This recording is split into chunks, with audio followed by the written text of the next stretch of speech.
What makes a masterpiece? Great pictures are complex things, and the pleasure they give us grows the more clearly we see how they were made and understand what the artists set out to achieve and what they achieved it with.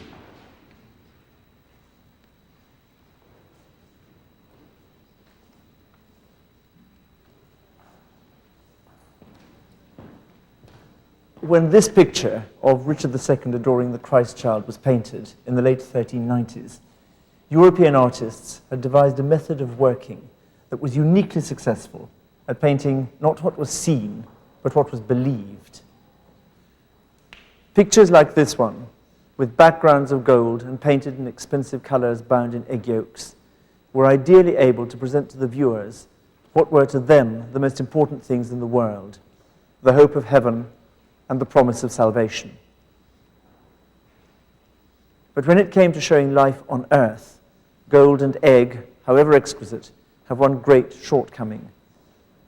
They can reflect light, but not represent it.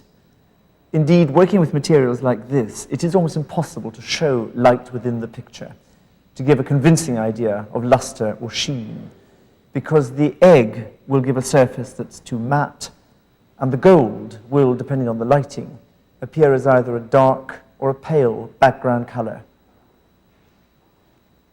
Indeed, in certain lights, it will overwhelm the other colors completely.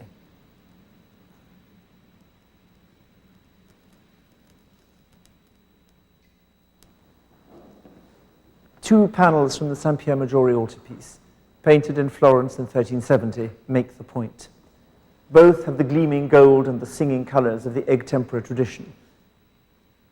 And both show Bethlehem with an identical landscape. Two rocky outcrops at the back, a grey foreground, and an unnervingly cheerful pink stable, where we see the two main incidents in the biblical narrative of the birth of Christ. On the left, the shepherds worship the newborn Christ child. On the right, the kings present their gifts. It's only when we look at the background that we realize with a bit of a shock that it must be night on the left and day on the right. The shepherds have been keeping watch over their flocks by night, but we would hardly know it. The artist has darkened the hillside, but his materials have not allowed him to catch either the darkness of the night or the radiance of the angel as the glory of the Lord shone round about them. All he can do is to eliminate color and paint everything, shepherds and trees, sheep and dog, in shades of brown. But in the foreground scene, where colors are indispensable, the adoration of the shepherds could almost be taking place on a summer afternoon. The artist has pushed his materials to the limit, but they will not allow him to go any further. But change materials, and you can paint night. A century or so later, an artist working in the Low Countries, Gaëtan Tortsintians, also painted the birth of Christ. But he was working in paints bound not with eggs, but with oil, and so everything is different.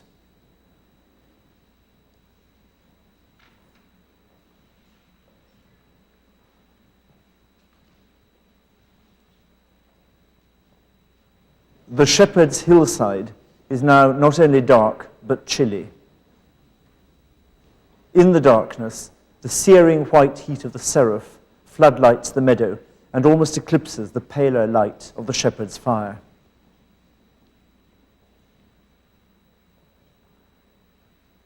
Below, the Christ child himself lights up the shining faces of the Virgin and the exultant angels, and lets us glimpse in the shadows Joseph and the ox and the ass. Oil paints have allowed the artist to show not just light, but various lights. And because he can now paint light, he can represent darkness.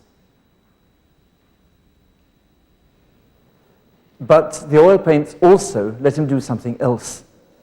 With egg tempera, as we saw, you can paint St. Luke's account of the adoration of the shepherds, or St. Matthew's of the adoration of the kings. But in oil, you can paint St. John's vision of the Incarnation and present Christ as the light of the world, the light that shines in the darkness and is not overwhelmed. It is a theology that could not have been represented in egg. But once it had been painted in oil, it became a central part of visualizing the birth of Christ, as familiar as a favorite Christmas carol. By the time Goettchen painted his Nativity, the unique capacity of oil paint to represent light had been familiar to artists in the Low Countries for at least 50 years. In this tiny oak panel, probably made in the workshop of Robert Campin in the 1430s, the Queen of Heaven has been washing her baby son in front of the fire in a smart, modern interior. Daylight streams in from the window, dimmer where it is filtered by glass, brighter where it falls directly through holes in the broken pane. Every object in its path casts its proper shadow. And the contour of each shadow is softened by the paler fringe of a penumbra. But as well as daylight, a single candle bravely shines on its bit of ceiling and mantelpiece and casts the shadow of its own candle holder. The fire sparks and hisses, casting the broken shadow of the fire tongs, lighting up the underside of the chimney piece with a warmer glow than the cool light on the window frame.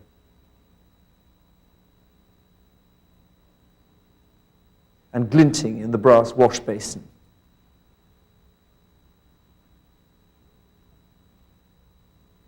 All this subtlety depends on the painter's total control of tone. His depiction corresponds so closely to our own observation of the daily world that we know what we would feel if we could touch the metal basin or the rumpled cushion on the bench. Artists in the Low Countries at this date are using exactly the same pigments as their counterparts in Italy. But because in the north these pigments are bound in oil, they can be used to create a far more convincing illusion by catching the fall of light on form and texture. In this fragment of an altarpiece by Roger van der Weyden, Mary Magdalene, with her pot of ointment, reads quietly in her sumptuous book of devotions. The headless figure behind her is probably St. Joseph, and the red drapery to the left of the window almost certainly belonged to St. John the Evangelist. Since Roger is perhaps the most meticulous of the early Netherlandish masters, this is the perfect picture in which to follow the steps by which they suggested form and surface, in fact, reality, by modeling in oil paints.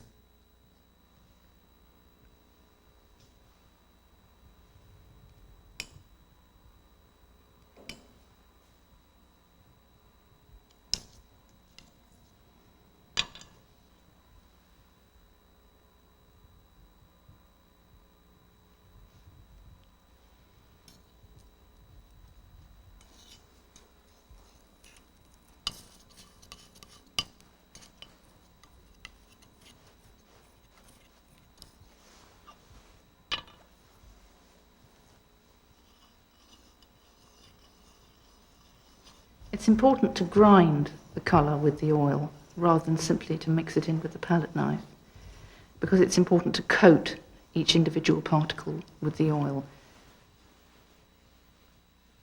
This partly is to protect the particles and also to give a coherent paint film, and also to enable the particles to adhere to the painting.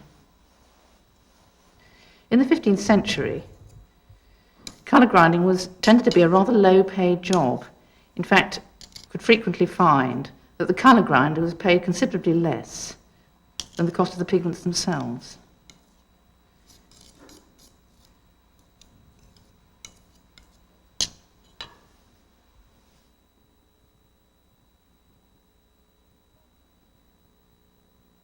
The first stage was to draw the design out on the white chalk ground.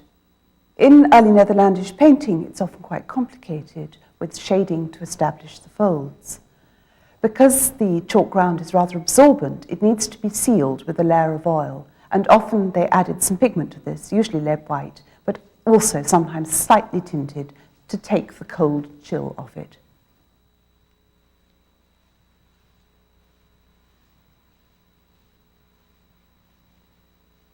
I'm now applying a first opaque undermodelling over the underdrawing.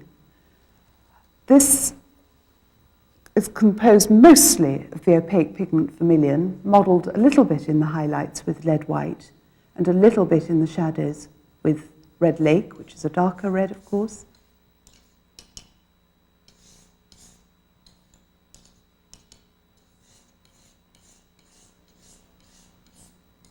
At the moment, the modelling still seems relatively flat. It's only when I start to build up the glazes that we'll see the modelling spring into life and become three-dimensional.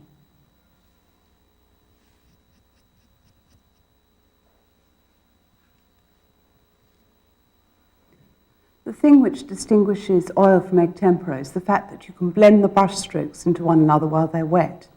Therefore, you don't see the little hatch strokes so characteristic of egg tempera.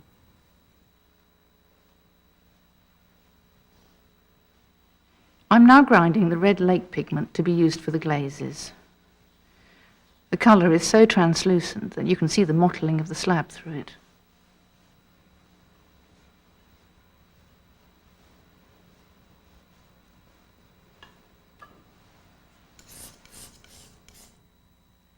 A glaze is a transparent paint which you apply in layers to modify the underlying colour.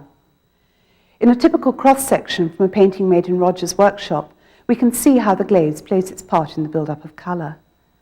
At the bottom is the white chalk ground, then black particles of underdrawing, then a thick layer of vermilion with a little red lake and white, just as I've used in my underpainting. And at the top, the glaze. The sample's from a highlight, and so it's rather thin. If it were from a shadow, it'd be much thicker. If you look into the shadows of a piece of real drapery, they remain red, but they become deeper and deeper and more intense. And it's exactly this effect that a Netherlandish painter achieves by building up his transparent red lake glazes.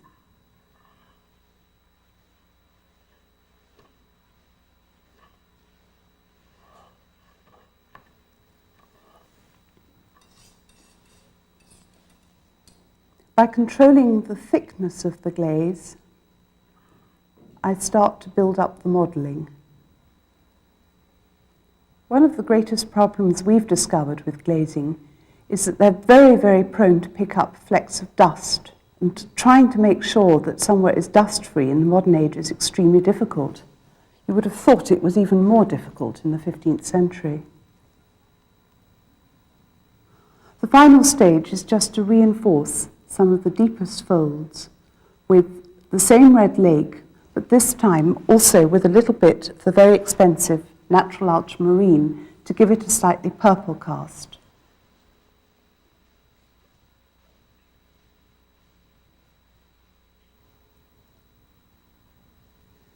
The effects achieved by the Italian way of tempera painting are very beautiful, but in fact they're really highly artificial.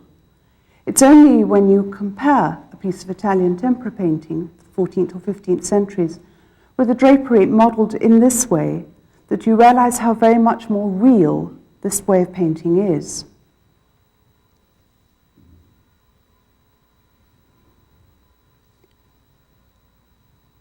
As well as being celebrated for their mastery of the modelling of drapery forms by means of glazes, early Netherlandish artists also painted with incredibly minute detail, still using their oil paint.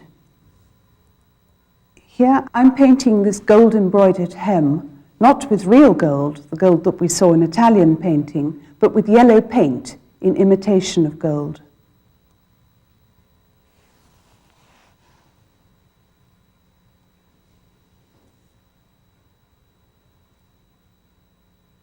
Just how much artists could achieve by manipulating oil paints in this way is perhaps best summed up by this small double portrait by Jan van Eyck. It was painted in 1434 in Bruges for an Italian merchant and his wife. And in this form, Mr. and Mrs. Arnolfini quickly became one of the most celebrated couples in Europe. The picture has always been recognized as supreme.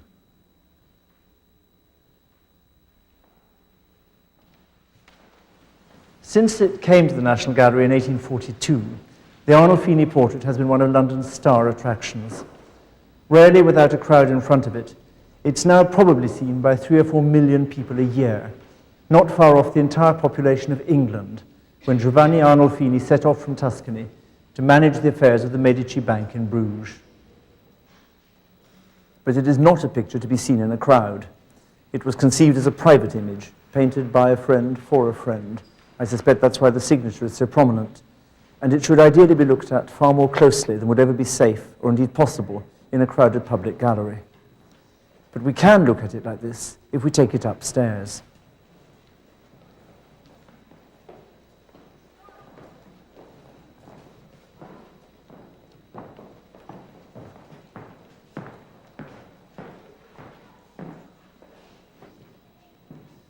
There we can enjoy the luxury of seeing it as it was intended to be seen, as an intricately wrought object of exhilarating complexity. If we look at it through the camera, it becomes once again a private possession.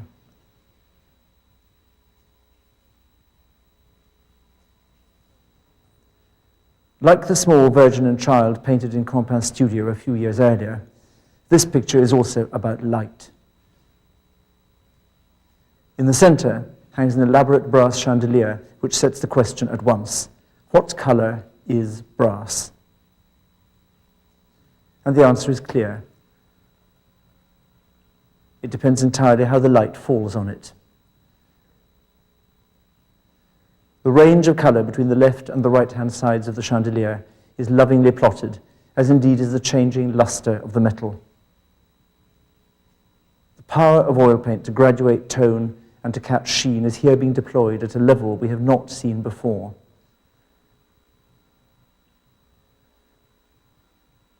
As in the Campin, a single candle burns, and the artist demonstrates his total mastery of the different lights. It is this candle, with its rather ceremonial air, that has largely led to the idea that the Arnolfini portrait represents a wedding, or at least a betrothal. But there is no reason to believe this. The woman is not meant to appear pregnant, as has sometimes been thought. In the full-bellied effect of her pose and her dress, we see not maternity, but the height of fashion in 1430s Flanders.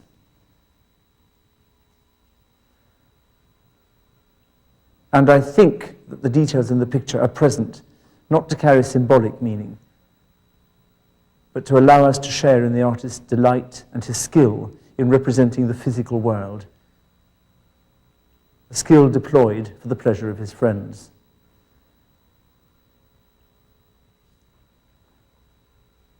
The details are worth a lot of looking. Below the chandelier stands the dog, whose color is every bit as subtle and changing as we look from left to right.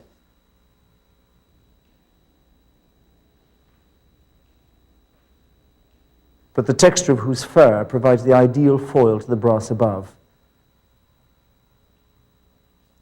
as indeed it does to the contrasting luster of his nose and eyes. Hairs are painted singly in different tones, others scratched in the paint with the end of the brush. To the left of the dog's fur are the wood and leather of the pattens,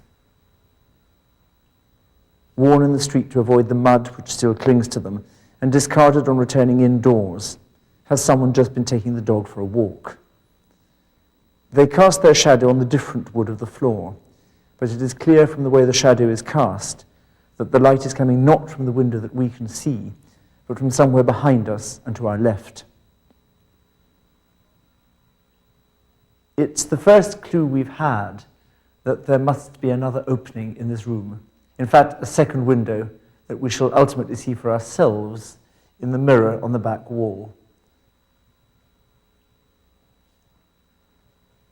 Before we move on, and while we're admiring what oil paint can do, we can also spot one of its great disadvantages, that with time it becomes transparent.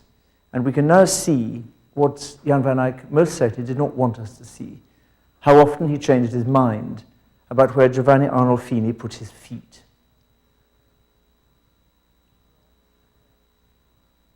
Brass, fur, and wood have given the artist lots of scope for close observation and precision painting. But with the oranges by the window, he really shows us what he can do. The fruit must have been a great luxury in Northern Europe and was presumably brought from Spain or Portugal. The pitted surface of the peel takes the light quite differently from anything we've already seen. And the orange's brilliant color is shown twice, first directly lit, and then dully reflected in the window frame. All through this small picture, we see forms in light. As they absorb, reflect, glint, and cast shadows. So that at every stage we are persuaded that we are looking at something that we know, that we have in fact seen, but we realize we have never so accurately observed, and we feel that our eyes will forever be sharper as a result. But the picture does even more, and it is this, I think, that has made it so celebrated. It shows light itself, how light changes as it flows through the air, making us aware not only of the objects, but of the space between them. If we look at the left edge of Giovanni Arnolfini's cloak, we see, as we saw in the chandelier, that its tone changes steadily. In this case, as we move up towards the full light of the window. But the tone of the floor and the chest behind also changes. And as we continue upwards, the artist has to negotiate the constantly shifting tones of wall and shutter frame against which we read the cloak, and renegotiate it, literally, all along the line. It is because both sets of colours are in constant flux, and because Van Eyck is in complete control of the optical effect, that we believe in the texture of the objects and in the space that separates them.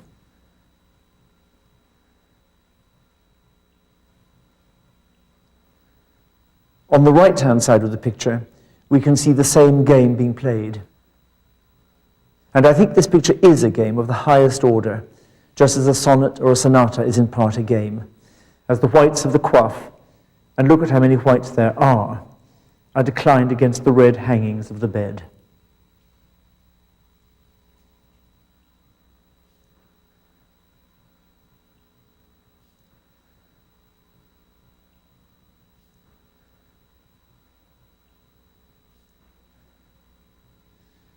No silhouette in the whole picture is stable or static, with Giovanni Arnolfini's hat providing the crowning demonstration.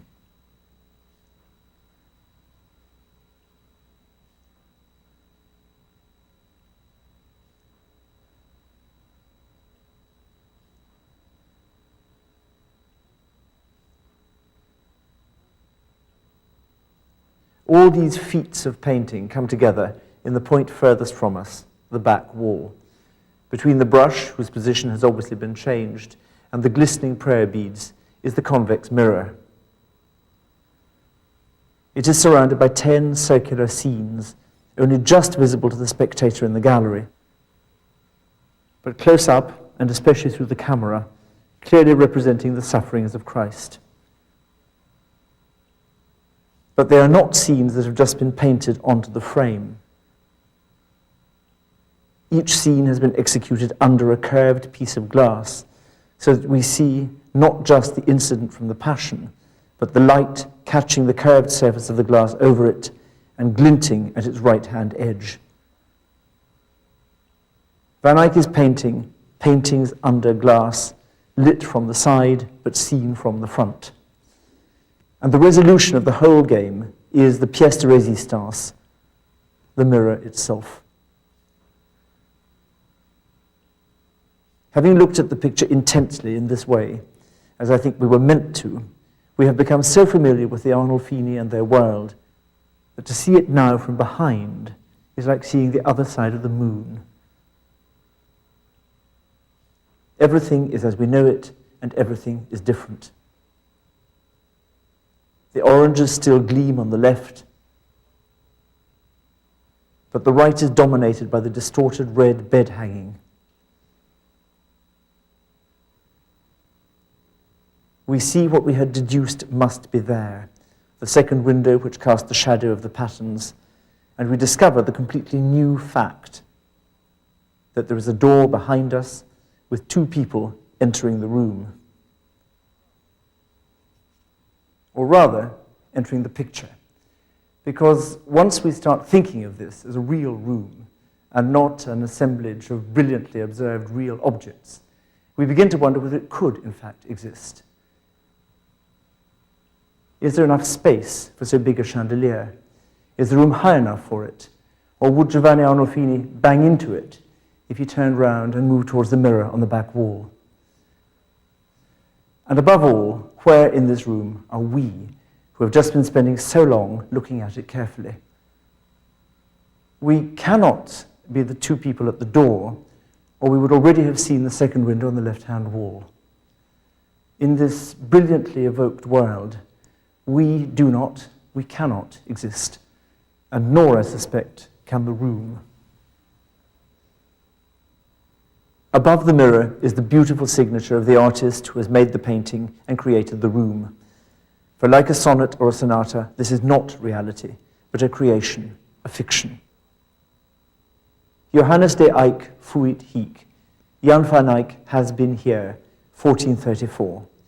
And indeed, as an astute critic has pointed out, only Jan van Eyck has ever been here. In the hands of an artist like Van Eyck, oil paint can evoke the real world as never before. And it can show its own achievement to be something to be enjoyed, but not to be trusted. That tension was to be fruitfully exploited by artists of later generations, and that is what we should be looking at in the next program.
What makes a masterpiece?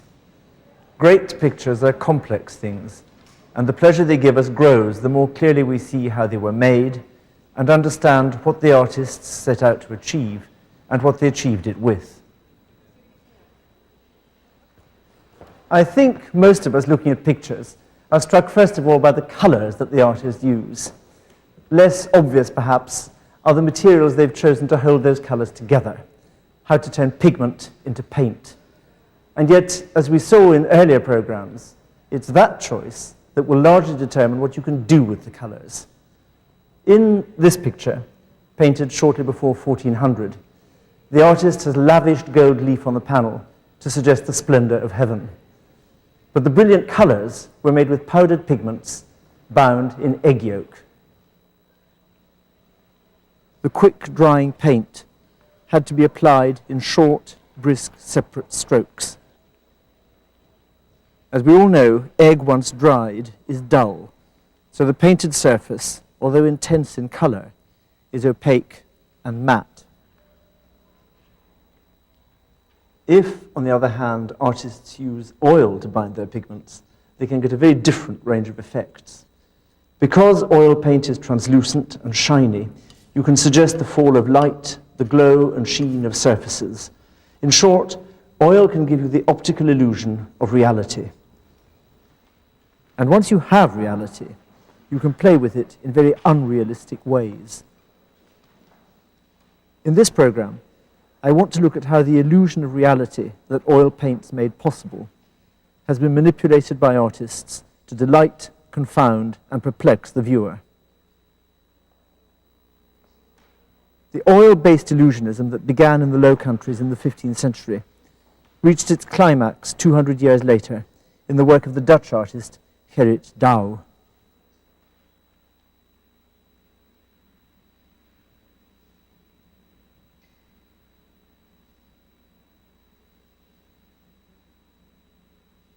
Below the two women who stand in this improbably well-stocked poulterer's shop, we see, arranged across the sill, a no less improbable range of different kinds of textures.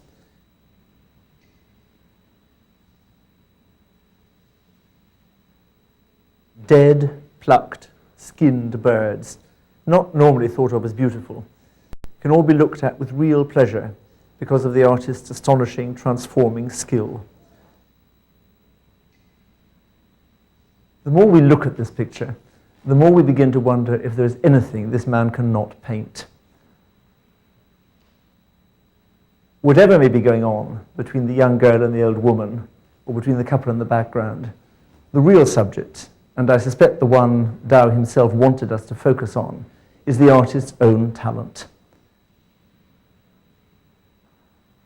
Dou can represent everything, and for an artist like him, everything becomes worthy of being represented. In the dead hair on the right, it is almost true to say that every stroke of the brush represents a separate hair in the animal's fur.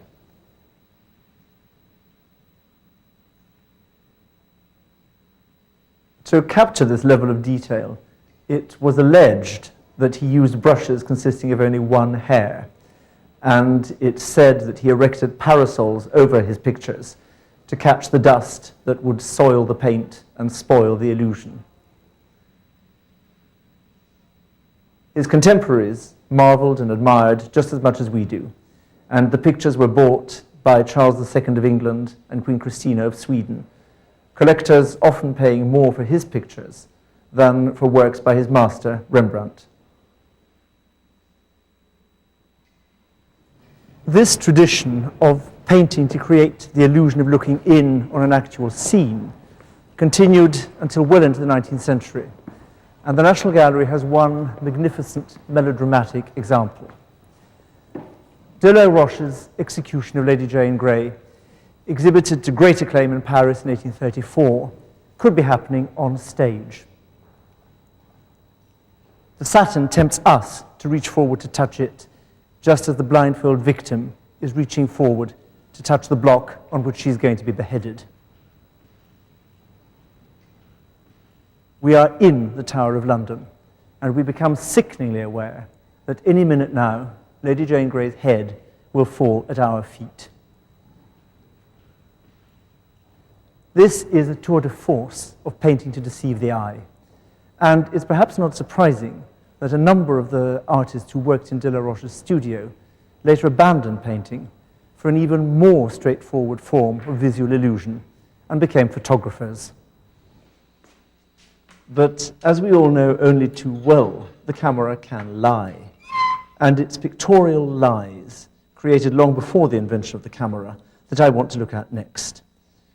For within the tradition of illusionistic painting, These lies have an honourable and a very important history.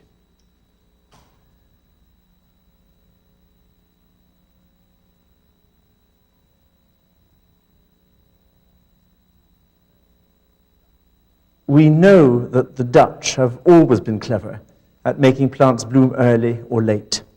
But in the 18th century, not even the Dutch could arrange for spring narcissus and summer peony to flower at the same time, or for either to coincide with the autumn grape harvest. Waiting for the flowers in this picture to come into bloom meant that Van Huysum took over a year to paint it. You can see that it's dated both 1736 and 1737. He presents us with a large bouquet of flowers whose compelling presence has the added charm that we know they could never in reality all have been there at the same time. Van Huysum has achieved the trick that has since become very familiar to us all through special effects in the cinema. We see what must be there, but we know it to be fiction. Yet, looking at the drops of water on the tulip petal or the fly on the plinth, it is hard to believe that they're not real.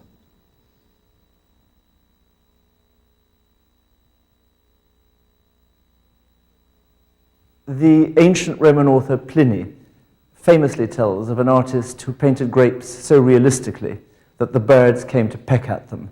And I think Van Huysum must have had this story in mind when he contrasted the black grapes, whose bloom has already been disturbed where they've been touched, with the translucent green grapes, some already tinged with a suspect glow of overripeness. Our eyes deceive us, and we love it.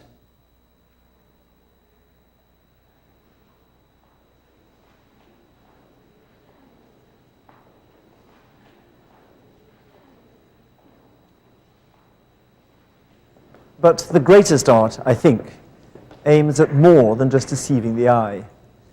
As artists acquired a new ability to make us believe we could touch what they painted, they also acquired a new power to touch us. And this is not merely a play on words. For the illusionistic possibilities of oil paint opened up for artists not only new areas of visual experience, but also new worlds of emotion. In Caravaggio's Supper at Emmaus, painted in Rome in 1601, the grapes are every bit as convincing as Van Huysum's, and every bit as impossible, for they appear on the table on Easter Sunday. And however late Easter falls, it never coincides with the grape harvest.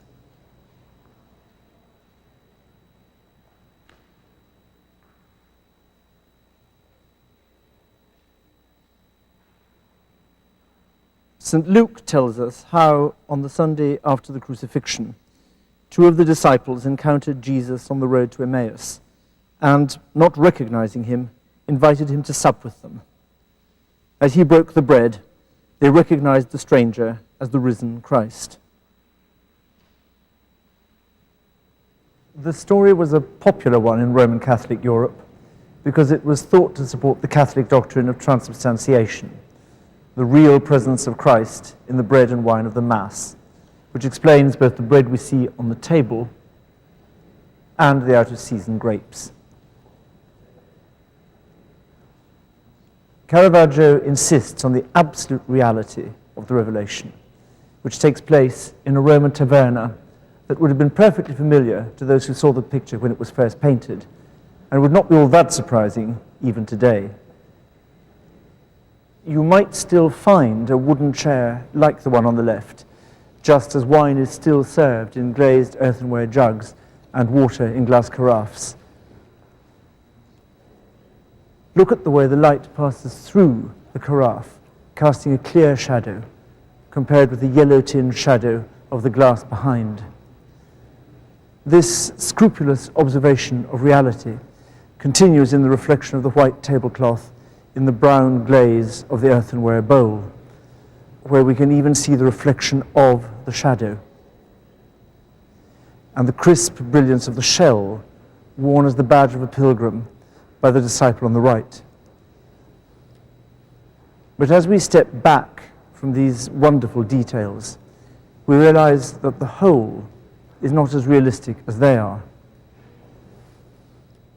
The basket, which sits so nervously on the edge of the table, about to fall, is painted so as to appear exactly at our eye level.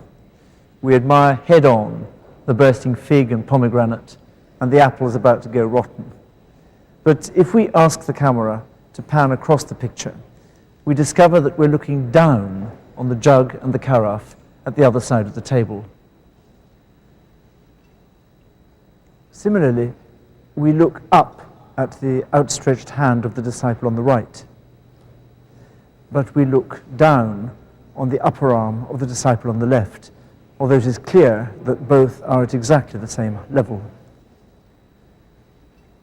The skillful use of oil convinces us that the things exist, but the incompatible viewpoints persuade us that they can never, in the real world, be seen in this way.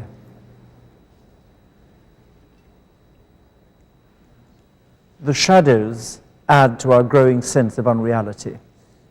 All, the shadow of the bread, of Christ's arm, of the bowl, are cast by a light from high on the left and well within the picture.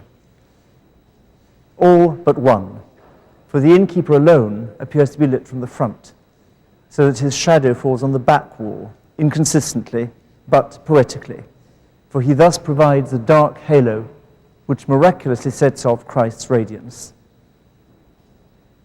And this is appropriate, for we are, of course, witnessing a miracle, a suspension of the laws of nature. Like the disciples at Emmaus, we are looking at something which is overwhelmingly, life-changingly real, but in terms of our normal experience, completely impossible.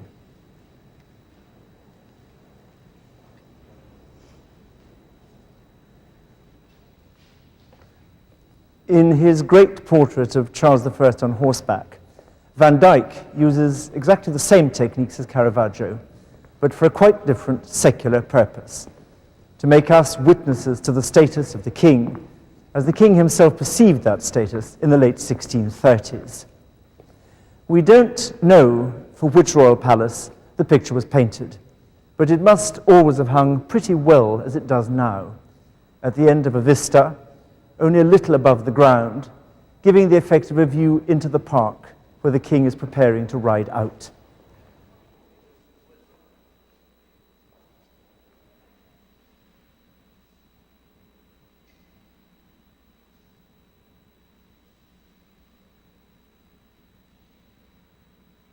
As we approach, our eye level is set by the horizon on the left, and we're clearly lower than the groom with the king's helmet on the right. But the first object we meet is the king's boot. We are so low in this scheme of things that we're actually looking up at it, and the sole is perfectly visible. That puts us in our place. As we stand by the king's stirrup, we see above us the golden hilt of his sword, and, beautifully painted, its reflection gleaming in the armor of his left arm.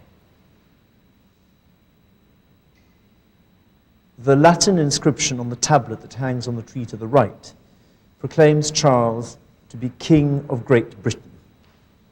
Now, this was a title that Charles actually never enjoyed. He was, of course, King of both England and Scotland, but the two parliaments remained completely separate. And in spite of what the king might have wanted, in spite of what Van Dyck asserts in his name, he was never monarch of the one united country. But as we continue looking up, we become aware that Van Dyck is making an even more startling assertion for Charles. For when our eyes reach the head of the king, we get something of a shock. We are not looking up at it. It is the only thing in the upper part of the picture that is painted not from below, but as though we were looking at it head on. If we take advantage of this contraption that the gallery uses to change the light bulbs, we can come up and look at Charles's head as very few people have been able to look at it since Van Dyck painted him. Although he may not look at us, we may look at the king. And it's quite clear we're looking him straight in the eye. We see the bridge of the nose, and we look down on the lower lip. If I now stay up here and the camera goes back down to the position the artist allotted the spectator, down by the king's boot, and looks up at me, it becomes immediately clear how unreal Van Dyck's representation of the king's face is. Why did Van Dyck, who knew perfectly well how to paint a face in foreshortening, do this? I think it was partly to ensure that the king would be recognized. People would have seen other smaller portraits, and above all coins, and would have expected to see them clearly. But there is a further point, for this is not so much a portrait of the king as a statement of authority. It would have been unseemly, it would have risked undercutting that authority if the king's face had been shown distorted, as it would have been if seen from below. You do not, I think, look up the nostrils of a man who claims both to be king of Great Britain and to be king by divine right. In other words, the king is above the laws of optics, as he was soon to claim that he was above many other laws. In their very different ways, both Caravaggio and Van Dyck show how effectively oil paint can be used to unsettle us. Because of the power of oil to evoke the illusion of reality, the artist can create a seemingly real world which, on closer examination, baffles our expectations. We find that, in the end, we cannot believe our eyes, and that leaves us feeling very ill at ease, very unsure of ourselves, which is perhaps exactly what Charles I would have wanted.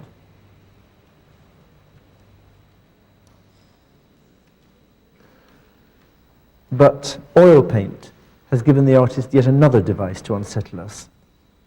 In a picture like Gärtchen's Little Nativity, probably painted in the 1480s, you can see that oil has made it possible to catch the effect of light in darkness and to show different sorts of light.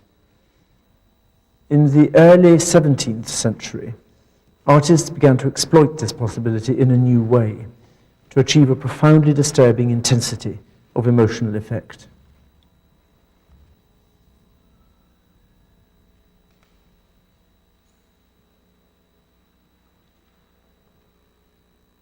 The New Testament tells us unequivocally that St. Paul was shipwrecked on Malta in the daytime.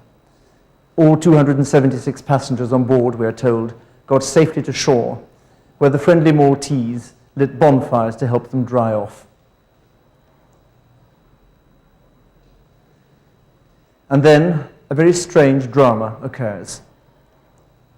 St. Paul is bitten by a viper, but remains unharmed as he shakes it off into the bonfire. The astonished inhabitants of the island imagine that he must be a god. But it's a much better, a much more disquieting story if it's told in the fitful moonlight of a nocturnal storm. And so Adam Elsheimer, a German artist working in Rome around 1600, shows us, caught in a flash of lightning, the tossing sea that has just caused the shipwreck. Everywhere, light flickers, illuminating the dangers from which the travelers have just escaped, and arousing in us an answering anxiety. Like the Maltese, we are troubled by what we are seeing.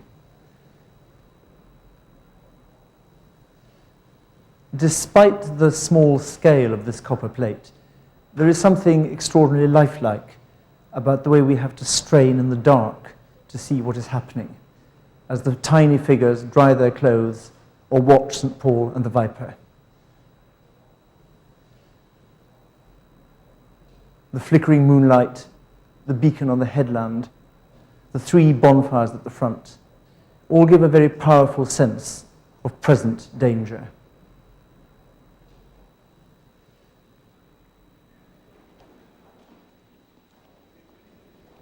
Among Elsheimer's greatest admirers was the Flemish artist Peter Paul Rubens, who had got to know him well in Rome, and who, when he returned to Antwerp, exploited many of the lessons of the St. Paul in Malta.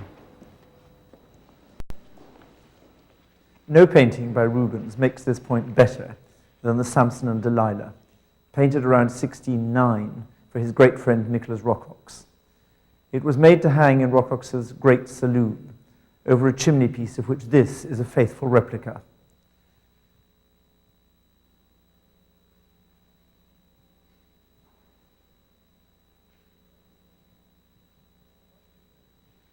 The brightly burning brazier at the left shows Delilah, who has been offered 1,100 pieces of silver to discover the secret of Samson's superhuman strength and allow the Philistines to take him prisoner. After prolonged nagging and much caressing, she has just found out that he will lose his strength if his hair is cut off, and he, meanwhile, lies slumped on her lap, exhausted by lovemaking. Behind Delilah's head, an old woman holds a candle to light the hands of the barber as he goes about the work of treachery, elegantly crooking his little finger as though in the hairdresser's salon. Betrayed by Delilah, Samson is being shorn of his power, and through the open door we can see the torchlight catching the armor of the Philistines as they come to blind him and enslave him. These lights tell the story, if you like, but there is another light at the back of the picture which comments on it, playing the part of chorus. A small oil lamp burns in homage before the statue of Venus and Cupid. A reminder that this is yet another human catastrophe caused by sex.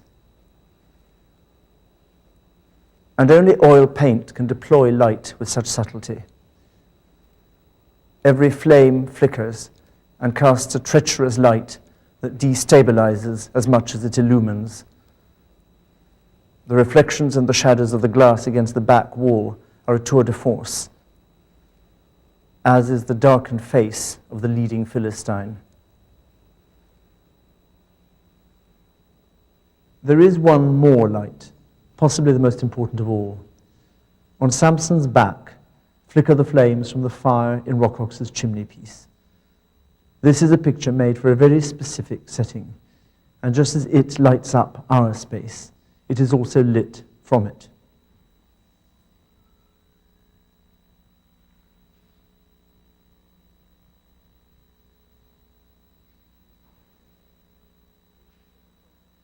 It is overwhelmingly a picture of our world. The carpet Samson lies on carries complete conviction in its texture, as does the purple bed hanging. And just as we can feel them, we can feel the bodies of Samson and Delilah. Sense the touch of the spent hands.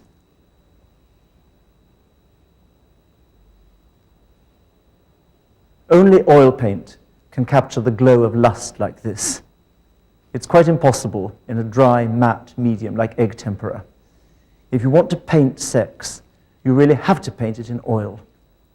And no one has ever painted it with as much verve as Rubens.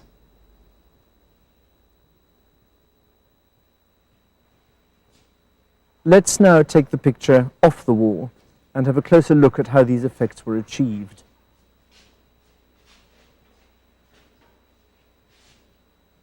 Like all good northern artists, he began with some top-quality oak, prepared with a white chalk ground. Then, to take the glare off the whiteness of the chalk, and to make it less absorbent, he freely brushed on a translucent brown layer, rich in oil.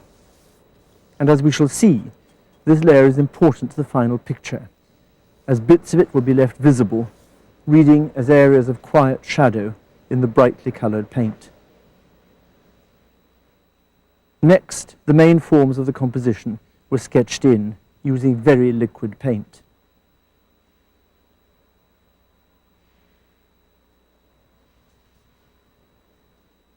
He paints very directly. Shadows and brilliant highlights are laid in simultaneously. The play between the different reds, one transparent and one opaque, powerfully suggests the sensuous sheen of Delilah's silken dress. This is then reinforced by a final layer of transparent red. Thicker than either of the reds, the lead-white paint handles like clotted cream. In a way impossible with an egg medium, this sort of oil paint creates its own texture and produces quite different effects if seen at a distance or close to. Delilah's white chemise is realized with the utmost dash and vigor. The soft folds of fabric are created by confident strokes of white paint, subtly modified by grey. But between the strokes, the painter leaves visible the streaky golden-brown priming, which we read as flickering, vibrant shadow setting off the white.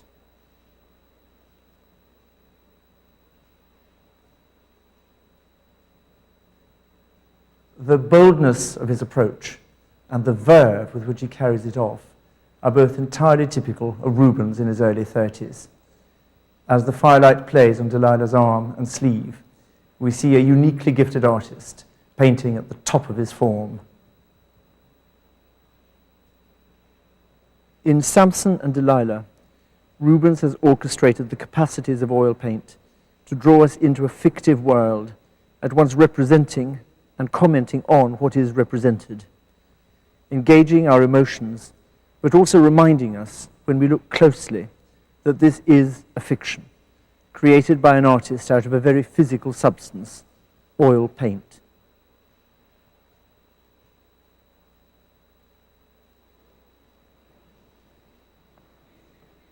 The handling of that oil paint had been revolutionized 100 years earlier, above all by Titian, the artist Rubens most admired, and it is the handling of oil paint that we shall be looking at in the next program.